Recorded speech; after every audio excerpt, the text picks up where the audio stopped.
Hello everyone. Now let's see some techniques and tools that are used to visualize the cell. This part is not given in NCERT. This is not in your actually in syllabus.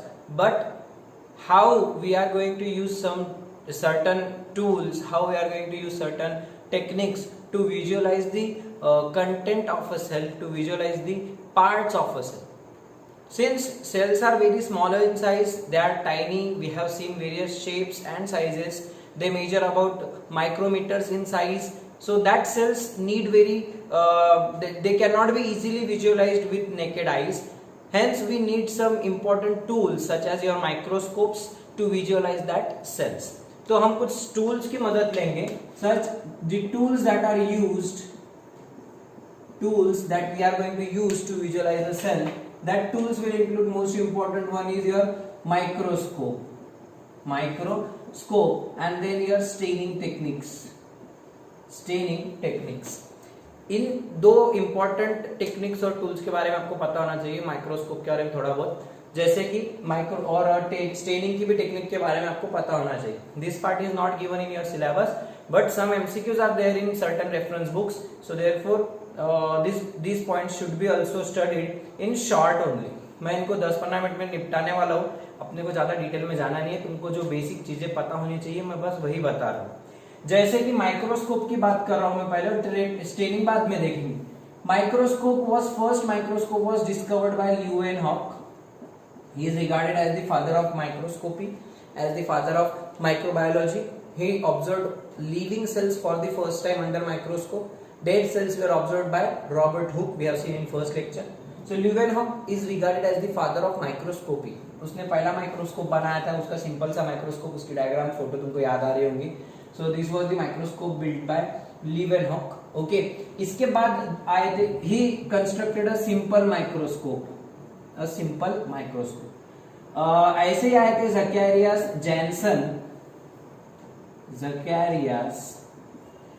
Jansen. इन्होंने compound microscope बनाया था. He constructed the very first compound microscope having multiple lenses. Zacharias Janssen, so he constructed first compound microscope. Simple microscope has very simple arrangement. It has a simple base, okay, a stand stand where a lens is attached, and here you can observe the object or the specimen. Simply ऊपर से तुम्हारे को यहाँ से visualize करना है,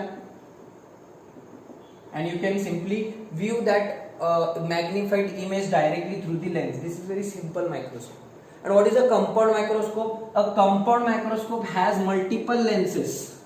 यहाँ एक लेंस, फिर एक लेंस, फिर कहीं और एक lens, and then your object is placed somewhere, either here or here in between two lenses, so that the magnification of that object increases.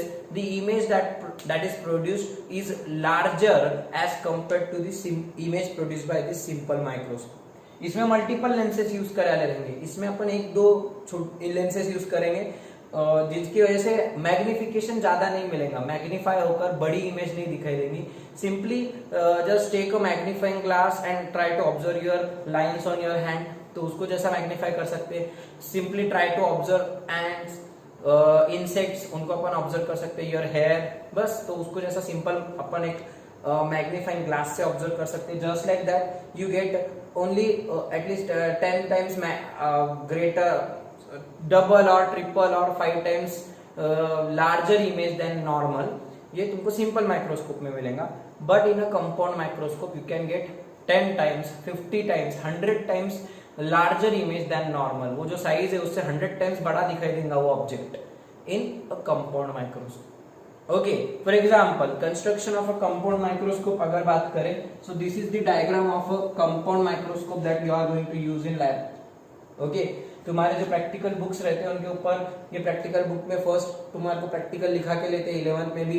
Okay, first practical है तो तुम्हारे को ये डायग्राम तुम्हारे को जो कोई भी तुम्हारे प्रैक्टिकल राइटिंग के बुक्स रहते उसमें तुमको लेफ्ट साइड में दिया रहता फर्स्ट. इस पे ये वही का डायग्राम है. This is the compound microscope having various structures. देख लो उसके अंदर के स्ट्रक्चर्स क्या है. ऊपर तुमको आईपीस दिख रहा है, ऑब्जेक्टिव, लेंस उसके अंदर यहाँ पर लेंसेज अरेंज करा लेते। आंख जहां से तुम देखने वाले, this is the objective lens. Okay, यहां से फिर यहां से ऑब्जर्व करने के लिए फिर तुम्हारा लेंस रहेगा इस तरीके से। फिर इधर से कुछ तुम्हारे 3 लेंसेस रहेंगे। ओके, यहाँ पे तुम्हारा प्लेटफॉर्म है, प्लेटफॉर्म के ऊपर ऑब्जेक्ट है, यहाँ पे नीचे कंडेंसर वगैरह कुछ दिखाई दे रहा है तुमको, यहाँ से लाइट वगैरह के लिए। This is what this stand, ऐसा कुछ तुमको दिख रहा है यहाँ पे। This is your compound microscope. इसमें क्या होता है, light is illuminated with light. Sunlight यहाँ से आता है, ये लाइट यहाँ पर एक मिरर लगा है, मिरर से लाइट ऊपर की तरफ जाता है। यहाँ पे तुम्हारा स्पेसिमन रखा रहता है। तो जो स्पेसिमन है, फॉर एग्जांपल जो स्लाइड प्रिपेयर करे, वो स्लाइड के ऊपर यहाँ पे इस तरीके की सेल है। तो जब लाइट इधर से नीचे से ऊपर आएगा, मिरर के ऊपर से यहाँ से लाइट ऐसा आएगा और इधर जाएगा, तो लाइट क्या होगा, जहां पे वो ऑब्जेक्ट नहीं है वहां से सीधा निकल जाएगा, ट्रांसमिट हो जाएगा, क्योंकि वहां पे ट्रांसपेरेंट चीज है। लेकिन जहां पे वो ऑब्जेक्ट पड़े वाला है, ब्लैक कलर का दिखेगा, उसके अंदर से लाइट पास नहीं हो पाएंगे। तो उससे क्या होगा, फिर वो जो चीज है उसकी इमेज यहाँ पे तैयार होंगी तुमको, और फिर जब अपन आंख से इधर देखेंगे तो तुमको वो चीज की इमेज बनाने दिखती। ठीक है, इसको बोलते हैं लाइट माइक्रोस्कोप, क्योंकि light is used as the source of illumination. Sunlight का अपन यूज कर रहे हैं इसके अंदर, so it is called light microscope. Compound microscope का एक प्रकार है। रेडियो एक्टिव माइक्रोस्कोप भी रहते हैं उसमें अपन रेडिएशन यूज कर सकते हैं। यूवी माइक्रोस्कोप में अल्ट्रावायलेट रेज यूज करके तुम देख सकते हैं, but they are not visualise directly. उनकी इमेज लेते हैं, वो इमेज को ऑब्जर्व करते। आंखों में डायरेक्टली गया वो यूवी रे, तो फिर तुम्हारे को कैंसर वैंसर होने के चांसेस है, तो इसके लिए उसको डायरेक्टली विजुअलाइज नहीं करते। अपने को ये टाइप्स डिटेल में देखना नहीं है। I am clearly mentioning this point. तुमको बस एक सुपरफिशियल आइडिया चाहिए कि इसको माइक्रोस्कोप में ऐसा लाइट आता है, ये माइक्रोस्कोप में इधर से लाइट जाता, और उसमें लेंसेज अरेंज करा ले that increase the size and that distinguish between the parts of that cell. तो यहाँ पे 2 चीजें होती। अपने को पहले मैग्निफिकेशन मिलता इमेज का। What is magnification? Simply increasing the size of that specimen, and that we can observe it. How larger the image, how larger image can be produced. That is called the magnification power of that microscope. Magnification power refers to the ability to increase the size of image. Okay, ability to increase the size of image. Similarly, what is resolving power? दूसरी power है resolving power of a microscope. It is nothing but the ability to distinguish between 2 closely spaced object. 2 नजदीक नजदीक रखे वाली चीजों को, जैसे कि अभी तुम्हारी आंखों का रिजोल्यूशन पावर देखते हैं अपन ना, मैंने एक ये इधर एक स्पॉट ड्रॉ किया है, एक ये स्पॉट ड्रॉ किया है. Whether your eyes can distinguish the 2 point. देखो भला आपकी आंखें 2 तक उसको अलग अलग 2 ऑब्जेक्ट दिख रहे हैं क्या आपको? अभी 3 दिख रहे हैं क्या आपको? 1 2 3. ठीक है, अगर मैं इनको और नजदीक नजदीक रख दूं, सो शायद दिख रहे या नहीं दिख रहे. देखो आप, मतलब क्या है, कोई भी 2 नजदीक नजदीक रखे वाले ऑब्जेक्ट को कितना अपन क्लियरली देख सकते, उसको बोलने का रिजॉल्विंग पावर. अब सेल के अंदर, cells are minute in size, microscopic in size, उनके अंदर इतने सारी चीजें रखे वाली, तो उनको रिजॉल्व करके, उनको दूर दूर करके, डिस्टिंग्विश करके हम कैसे देख सकते हैं. तो जितना ज्यादा भारी का माइक्रोस्कोप तुम यूज करेंगे, उसकी उतनी ज्यादा रिजॉल्विंग पावर रहेगी, तुमको चीजें उतनी दूर दूर दिखाई देंगी. सादे का अगर तुम अपने आंख का रिजॉल्विंग पावर इतना नहीं रहता, अपने आंख से अपने को इतनी चीजें दूर दूर करके अपन नहीं देख सकते, अपने को ब्लर दिखती कुछ चीजें, फिर इमेज ठीक से क्लियर नहीं तैयार होती. तो इसके लिए कोई भी माइक्रोस्कोप में रिजॉल्विंग पावर एक बहुत इंपॉर्टेंट पावर रहती. जब तुमको कोई चीज ठीक से नहीं दिखती, ब्लर दिखती, तो अपन माइक्रोस्कोप की कांच को क्या करते, उसका जो कुछ भी यहाँ पे नॉब्स रहते, वो नॉब्स को घुमाते. उससे क्या होता है, वो नॉब्स को घुमाने से वो जो लेंस है वो एडजस्ट होता और इमेज ब्लर नहीं दिखती, अपने क्लियर, वो रिजॉल्व होके दिखती चीजें वहां पे पड़े वाली. Right, so resolving power is the ability to distinguish between 2 और मोर क्लोजली स्पेस्ड ऑब्जेक्ट्स. दोनों को अलग अलग करके दिखाने की जो पावर है वो रिजॉल्विंग पावर. दोनों का साइज बड़ा करके दिखाने की जो पावर है वो मैग्निफिकेशन पावर. साइज बड़ा करके दिखना मतलब मैग्निफिकेशन होना उसका, और उनको दूर दूर डिस्टिंग्विश करके दिखाना, उनको मिक्स नहीं होने देना, उनकी इमेज को एक दूसरे पे ओवरलैप नहीं होने देना, मतलब रिजॉल्विंग पावर. सो रिजॉल्विंग पावर के मामले में देखें तो सिंपल का कम है रिजॉल्विंग पावर, आरपी कम है. कंपाउंड का आरपी और ज्यादा है, इससे ज्यादा आरपी रहता इलेक्ट्रॉन माइक्रोस्कोप्स का, जिसमें अपन लाइट के बदले तीसरे टाइप के microscopes that was discovered by Knoll and Ruska in 1932 and it is your electron microscope. तीसरे टाइप का माइक्रोस्कोप कौन सा है? Electron microscope, in which we use a beam of electron, in which we use a beam of electron. इधर से electrons की एक light, एक रे छोड़ते, ये पूरा चेंबर पैक रहता, एकदम पूरा वैक्यूम चेंबर बना रहता, इलेक्ट्रॉन्स डिफ्लेक्ट नहीं होना इसके लिए, ठीक है। और फिर बीच बीच में यहाँ पे लेंसेस रखे रहते, यहाँ पे लेंस रहते, और फिर यहाँ पे ऑब्जेक्ट रहता तुम्हारा बीच में रखेला, और फिर इधर इमेज तैयार होती। अब ये इसका जनरल स्ट्रक्चर बता रहा मैं तुमको, इसका डिटेल में स्ट्रक्चर देखने की जरूरत नहीं है एट दिस लेवल, बस तुमको एक सुपरफिशियल आइडिया आना चाहिए। Beam of electron passes through this specimen and strikes here, okay, and the image is formed here at the base. This image is removed, okay, और फिर इमेज को observe कर। अब ये इलेक्ट्रॉन्स का साइज इतना छोटा रहता, इतना छोटा रहता, उसकी वजह से होता क्या, इलेक्ट्रॉन्स के बहुत छोटे साइज की वजह से, पार्टिकल नेचर की वजह से क्या होता, जो रिजॉल्विंग पावर है वो बहुत ज्यादा बढ़ जाता, अबाउट 100 टाइम्स। तो अपना अपन नॉर्मल माइक्रोस्कोप में भी देख सकते, 10 टाइम्स, 50 टाइम्स, देखो x लिख रहा मतलब टाइम्स, ये अपन नॉर्मल माइक्रोस्कोप में भी देख सकते मैग्नीफाई करके, लेकिन इसका मैग्नीफाइंग पावर और ज्यादा रहता, this is magnifying power, sorry, okay, इसका मैग्नीफाइंग पावर और ज्यादा रहेगा, 1 लाख टाइम्स रहेगा। मतलब कोई भी छोटी चीज को तुम 1 लाख गुना 1 लाख टाइम्स मैग्नीफाई करके तुम उसको देख सकते, इतना बड़ा ऑब्जेक्ट, इतना बड़ा साइज करके उसको देख सकते। इसके लिए क्या होता, सेल के अंदर जो सेल ऑर्गेनेल्स है उनको डिटेल में स्टडी करने के लिए, मॉलिक्यूल्स का स्ट्रक्चर स्टडी करने के लिए, कार्बन हाइड्रोजन बॉन्डिंग वगैरह स्टडी करने के लिए अपने को फिर इलेक्ट्रॉन माइक्रोस्कोप लगेगा, क्योंकि उसमें और ज्यादा माइन्यूट माइक्रोस्कोपिक एंगस्ट्रॉन यूनिट वाले बहुत छोटे छोटे साइज के टाइनी पार्टिकल्स को भी अपन 1 लाख टाइम्स तक मैग्नीफाई कर सकते। तो मतलब ये सब ये जो अपन यूज कर रहे हैं, they are nothing but the tools that we are going to increase the size and to resolve the details of that cell. Okay, समझ में आया? 2-3 चीजें, सिंपल माइक्रोस्कोप, कंपाउंड माइक्रोस्कोप और electron microscope, discovered by Leeuwenhoek, Zacharias Janssen and Knoll and Ruska. इसके 2 types रहेंगे, scanning electron microscope, same बोलते हैं उसको स्कैनिंग इलेक्ट्रॉन माइक्रोस्कोप, और ट्रांसमिशन इलेक्ट्रॉन माइक्रोस्कोप। तो अपने को कोई देखने की जरूरत नहीं है, डिटेल में जाने की जरूरत नहीं है, but just it has highest resolving power. अपने मराठवाड़ा में से परभणी के जो कृषि विद्यापीठ है, एग्रीकल्चर यूनिवर्सिटी मराठवाड़ा कृषि विद्यापीठ, वहां पर एक है, but it is not working. Maintenance ना बहुत इसमें ज्यादा रहता, रिसर्च के कामों में बहुत इंपॉर्टेंट रहता, क्योंकि एकदम detail, fine detail structure of mitochondria, nucleus, बहुत टाइनी स्ट्रक्चर स्टडी करने के लिए अपने इलेक्ट्रॉन माइक्रोस्कोप यूज करें। ठीक है, ये तो अपन अपने नॉर्मल लैब में भी यूज करते ही, कंपाउंड माइक्रोस्कोप।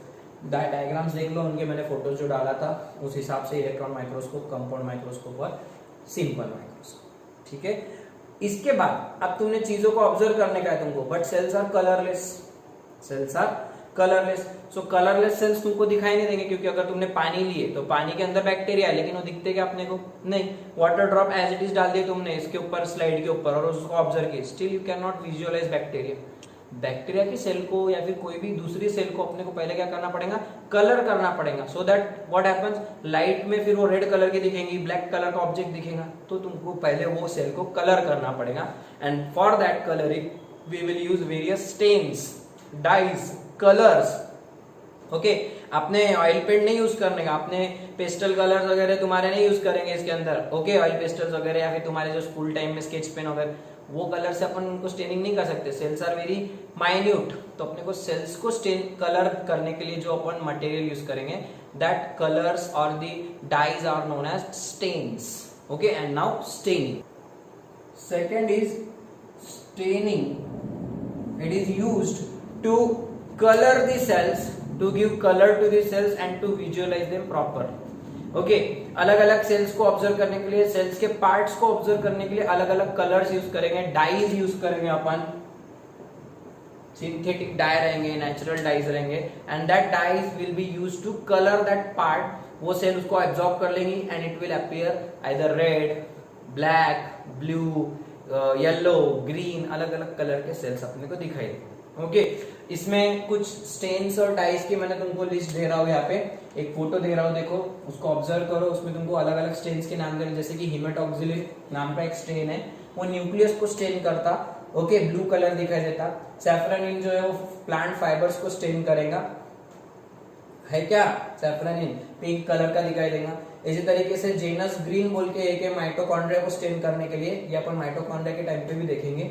ऐसे कुछ स्टेन्स तुमको यहाँ पे दिया हुआ है मैंने लिस्ट करके, याद करने की कोई रट्टा मारने की जरूरत नहीं है, बीच बीच में जैसे जैसे आएंगे मैं तुमको कुछ स्टेन्स बोलते भी जाऊंगा, बट नोट करके रख लो, तुमको काम आएंगे एट दी एंड। हो सकता तुम एक आधा पॉइंट मिस कर दो, लेकिन अभी से लिख के रख लो एक जगह पे।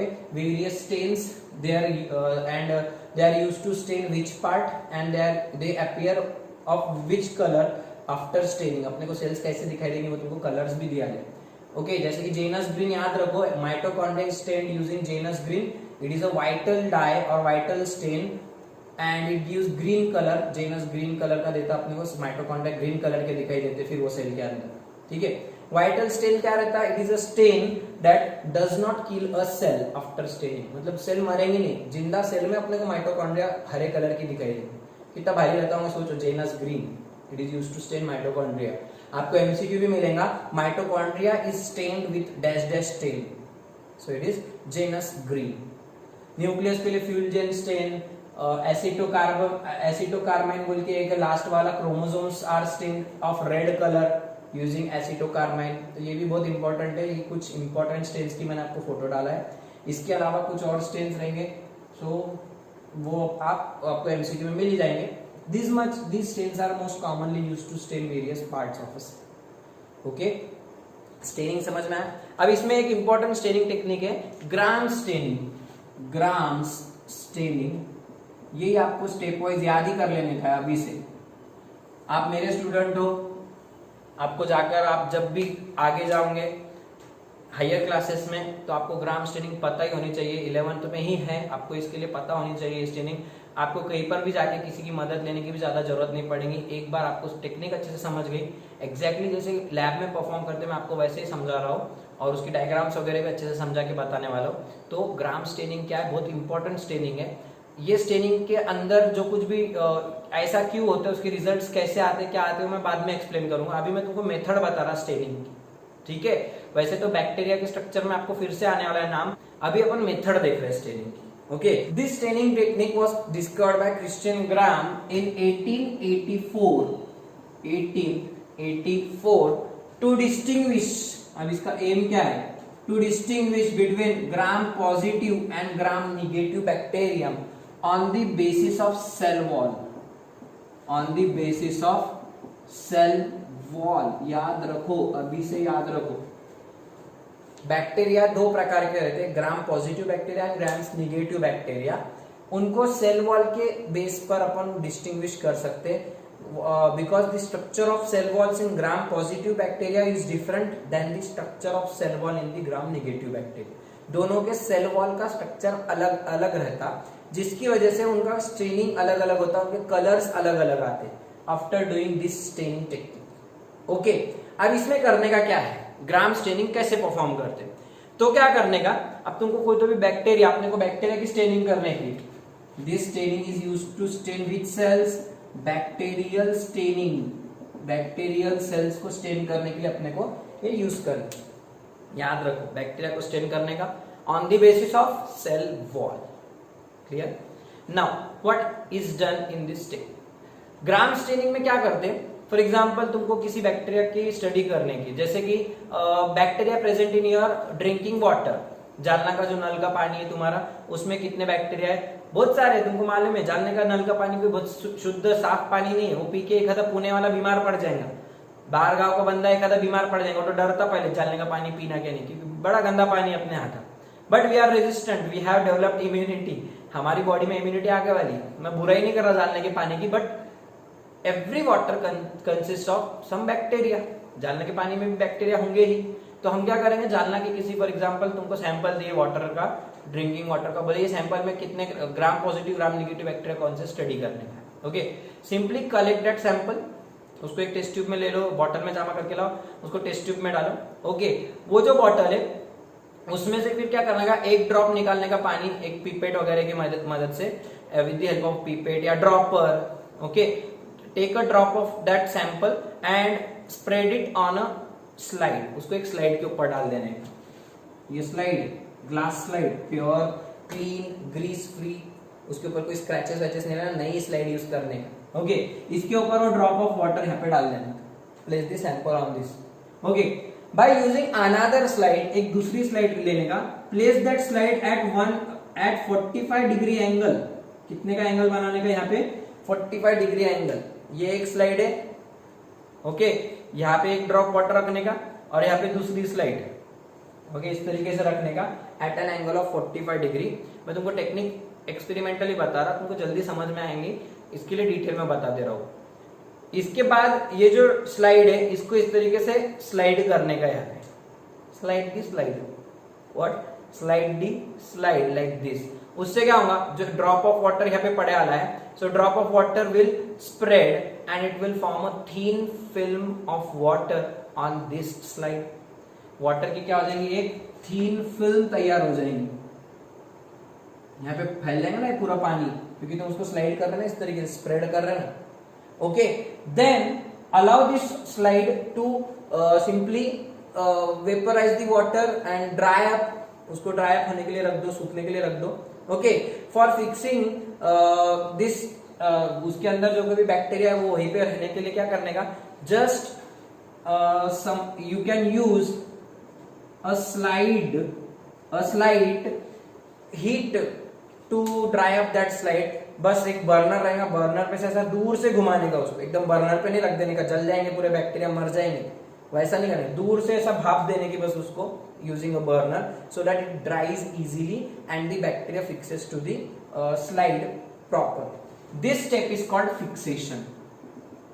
इस तरीके से अपन ने क्या कर लिया, फर्स्ट स्टेप अचीव कर लिए, फिक्सेशन, बैक्टीरिया फिक्स हो गए. In next step simply add Gram stand,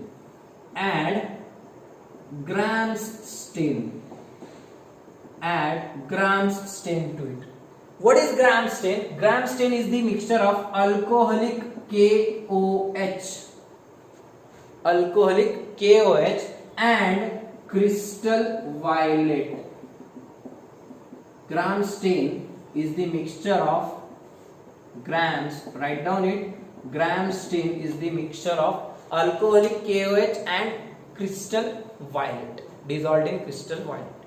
crystal violet नाम का ये ग्राम, क्रिस्टल ग्राम जो था, इसने खुद ने बनाया वाला ये ब्लू कलर का, पर्पल कलर का एक लिक्विड था, क्रिस्टल वायलेट बोलकर. उसको उसने अल्कोहलिक केओएच डालने के बाद एक सॉल्यूशन तैयार आया था. जैसे कि तुम्हारा उजाला वगैरह कपड़े धोने का जो रहता, फेना वगैरह जो कपड़े धोने के अपने ब्लू कलर के ड्रॉप्स रहते, जैसे तुम्हारी इंक रहती, सिंपली ब्लू कलर की जो इंक रहेगी, वो इंक के जैसी तुम्हारा ये ब्लू कलर का सॉल्यूशन रहेगा. It is called Gram stain. So gram stain is chemically alcoholic KOH with crystal violet. So ये इसकी एक ड्रॉप लेने की 2-3 drops and add that 2-3 drops here, इसको भर देने का. ओके, इसके ऊपर तुम्हारे ग्राम स्टेन के डाल देने का पूरा. फ्लड इट, फ्लड मतलब पूरी तरह से कवर कर देने का 2-4 drops. Place it for 3-4 minutes. Place it for 3-4 minutes. After 3-4 minutes, simply simply wash off. उसको बहा देने का under slow running tap water.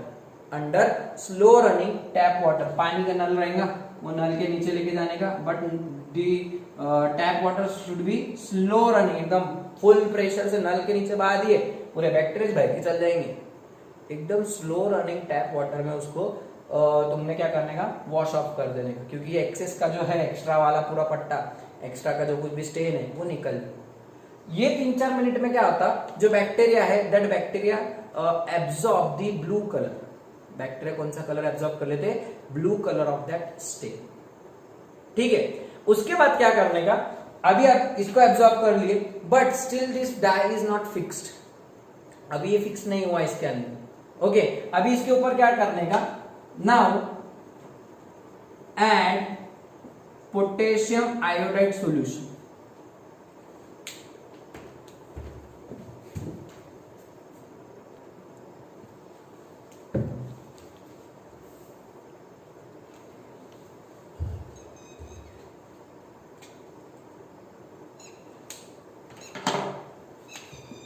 now at Ki solution, that is iodine solution,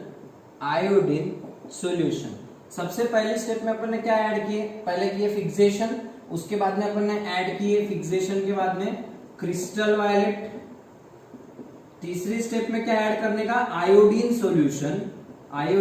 solution on this bacterial smear और bacterial film, उसके ऊपर क्या करने का, दो तीन मिनट के लिए आप आयोडीन सॉल्यूशन डाल के रखो।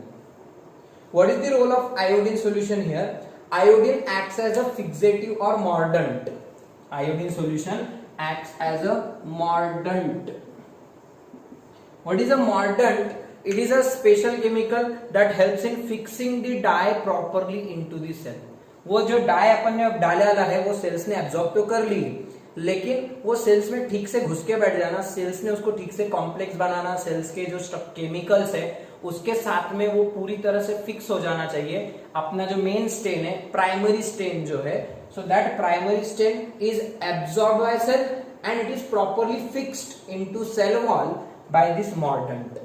मतलब आयोडीन सॉल्यूशन वो जो मेन स्टेन है उसको फिक्स करने का काम करे।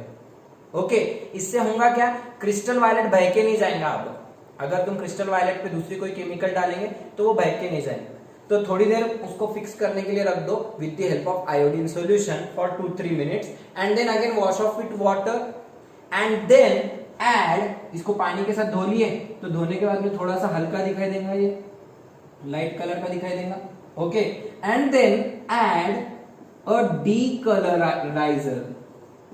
अ डीकलराइज करने के लिए एक्स्ट्रा का जो डाई लगे वाला है, जहाँ पे सेल्स नहीं है ऐसे जगह पे भी डाई लग गया होगा, सेल्स के बिकामी जगह पे, फालतू जगह पे, बीच दो बैक्टीरिया के बीच में जो गैप है वहां पे भी कभी कभी डाई बढ़ जाता या आयोडीन सॉल्यूशन बढ़ जाता, तो वो सब एक्स्ट्रा के कलर्स, सेल के बाहर जो एक्स्ट्रा के कलर्स है उनको डीकलराइज करना है, उनको कलर्स को रिमूव करना है। So for that add acetone और alcohol, ethyl alcohol to remove the excess dye, simply add acetone or alcohol, but just for few seconds or for a minute, क्योंकि ज्यादा डाले तो क्या होगा, वो पूरे बैक्टीरिया के अंदर का भी डाई निकल जाएगा, just for a minute। Okay, और अल्कोहल, इथिल अल्कोहल वो परसेंटेज रहते 70%, 50%, 80% अल्कोहल, एसीटोन, सो इससे क्या होगा, इजीली वो एक्स्ट्रा के कलर उसमें डिजॉल्व होकर निकल जाएंगे। Then again wash it under, quickly wash it under slow running water, और फिर वो पानी के ऊपर से अल्कोहल भी निकल जाएगा। And the last step is add counter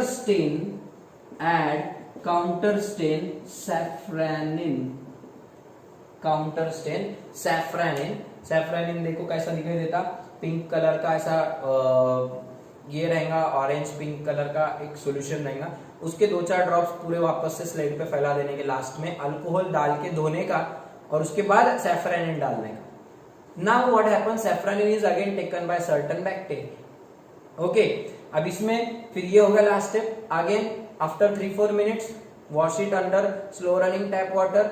last step है, उठाओ अब स्लाइड, थोड़ा ड्राई हो गई, उसको सूखने के बाद में सैफ्रानिन भी भाया दिए पूरा एक्स्ट्रा वाला, उसको उठाओ। अब अल्कोहल बिल्कुल नहीं डालने का, कुछ भी नहीं करने का, simply take that slide, let it dry and then observe it under microscope.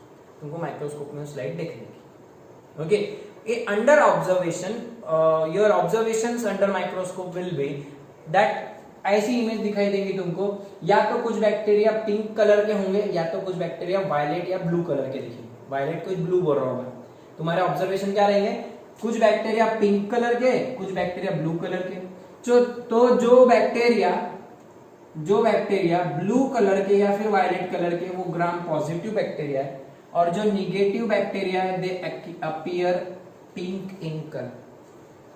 gram positive bacteria appear blue in color, they take up the crystal violet, okay, whereas gram negative does not take up crystal violet, they leave it and they take up only saffranin का pink color उनको दिखाई देगा। Okay, सो saffranin इनो ले लेंगे और उसकी वजह से पिंक दिखाई देंगे।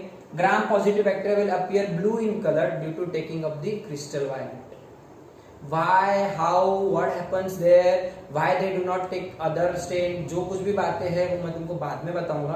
जब अपना सेल वॉल का डिस्कशन आएगा बैक्टीरिया की तब. बट अभी के लिए तुमको स्टेनिंग के हिसाब से याद रखने का, gram positive bacteria stain blue in colour because they take up crystal violet. Okay, and gram negative bacteria do not take up crystal violet, they take up only saffron. अच्छा, saffron is also taken up by gram positive, तो वो pink दिखने चाहिए.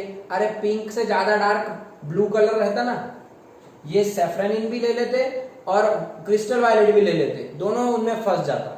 लेकिन इनमें सिर्फ crystal violet नहीं फंसेगा, सिर्फ सैफ्रनिन फंसेगा इनके सेल वॉल में, therefore they appear pink in colour. Okay, so यहाँ पे 4 स्टेप्स में अपने को ये पूरी स्टेप कैरी आउट करने की थी. सो दस दे बैक, तो यहाँ पे इस तरीके से 4 स्टेप्स में तुम्हारे पूरा बैक्टीरिया की स्टेनिंग हो जाएंगे, ग्राम स्टेनिंग की प्रोसीजर कंप्लीट हो जाएंगे. उसकी डायग्राम देखो, तुमको मैंने एक शॉर्ट में बताया है. फिक्सेशन करने का पहले बैक्टीरिया का, how fixation is done. Okay, slide के ऊपर ड्रॉप लेने का, and the fixation of bacterial smear is produced, a film of bacteria on slide is produced, it is called fixation. Then add crystal violet. Crystal violet addition मतलब primary stain is used here. एक minute, आपको कुछ बातें note कर लो. The primary stain that we are using here is primary stain. It is your crystal violet, also known as gentian violet, also known as gentian violet. दूसरा तुम उसके बाद में यूज करेंगे, प्राइमरी स्टेन डालने के बाद दूसरा यूज करने का मॉर्डेंट और fixative. So who is your mordant here? Iodine solution or your potassium iodide solution. What is crystal violet? Alcoholic KOH and crystal violet, it is the gram stain. Fixative is iodine solution. Then third, you will use a decolorizer, either acetone or absolute ethyl alcohol or 70% ethyl alcohol. And at last, the counter stain, it is your safranin. It is pink in color, it is blue or purple in color. आपको MCQ मिलेंगे. What is the mordant used in gram staining? What is this counter stain used in gram staining? Which chemical fixes the primary stain? Fixation मतलब ही mordant. Which chemical is used to decolorize excess of stain? To remove excess of stain. What is the role of decolorizer? What is the role of counter stain? It stains those cells which do not acquire primary stain. What is the role of counter stain? It stains those cells which do not take up primary stain. जैसे कि negative वालों ने crystal violet अपनाए नहीं थे, तो भी उनको देखने का है अपने को, तो उनके लिए दूसरा स्टेन डालो कोई, तो भी उसको बोलते हैं काउंटर स्टेन. प्राइमरी स्टेन जो नहीं लेंगे उनके लिए काउंटर स्टेन. काउंटर मतलब अपोजिट स्टेन, तो प्राइमरी स्टेन नहीं लेने वालों के लिए काउंटर स्टेन. एक्सेस स्टेन को निकालने के लिए डीकलराइजर, स्टेन को फिक्स करने के लिए मॉर्डेंट या फिक्सेटिव, और मेन किसको देखना है, मेन जो स्टेनिंग करने की है, that is your primary stain. So like this you will first of all fix. Now see the steps. Fixation is done. After fixation of bacteria on a slide, you will add primary stain, that is crystal violet. Then you will rinse off it, wash off it.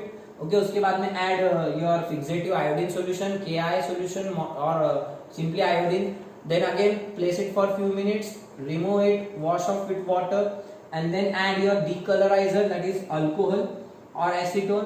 Decolourise भी but for just a minute, 1 minute के लिए ही करना है. And then at last add for few minutes, 3-4 minutes के लिए counter stain डालो safranin. Then again wash off it and alert to dry. Observe under normal 45x 100x और sometimes oil immersion is also done. एक oil की drop रखते हो, जो slide है उसके ऊपर एक ऑयल की ड्रॉप डालने का, कोकोनट ऑयल वगैरह जो भी ऑयल अवेलेबल है वो ऑयल डालने का, और फिर वो स्लाइड को माइक्रोस्कोप के नीचे रख के और उसके ऊपर फिर बराबर ड्रॉप को टच करने के लिए तुम्हारा जो कुछ भी आईपीस रहेगा उसके ऑब्जेक्टिव लेंस को इस तरीके से घुमाएंगे कि वो ऑयल ड्रॉप को टच करना. ऑयल से क्या होता है, वो जो इमेज है वो और मैग्नीफाई होकर दिखती है, उसका साइज 100 टाइम्स बढ़ जाता है. ठीक है, सो अलग अलग उसको टेक्निक्स रहते हैं ऑब्जर्व करने की. So at last you will get the results. The cells that stain blue, they take up the gram stain and therefore they are gram positive bacteria. The cells that do not take up gram stain, they stain pink they are gram negative bacteria. So what is the result? What is the observation? Blue are, some cells are seen blue, some are pink.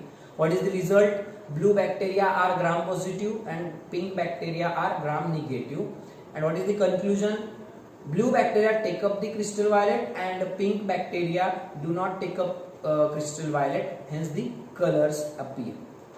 So this technique was discovered by Christian Gram to stain and observe the bacterial cells. It is most important technique, widely used technique to stain bacteria in simple 5 steps: fixation, primary staining, mordant, decolorization and counter staining. These are the 5 steps. आपको पूछ सकते हैं what are the correct steps. So fixation के बाद में primary stain, mordant, decolorizing and counter staining. So this is what the staining of bacteria using Gram's stain.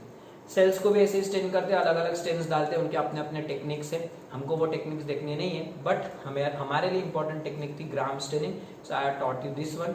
अच्छे से याद कर लो, आसान है. एक आधा वीडियो देख लो कोई यूट्यूब पर, इसका भी छोटा मोटा एक आधा आपको ग्राम स्टेनिंग का कोई 2-3 मिनट का वीडियो आसानी से आपको मिल जाएगा.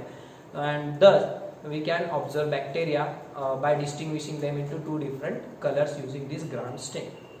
Okay, now we have done with the basics of cell study. कैसे करनी, यहाँ तक आ गए हम. Now the actual part of chapter will start in next lecture. The types of cells and the structure of prokaryotic cell, we will study it in next lecture.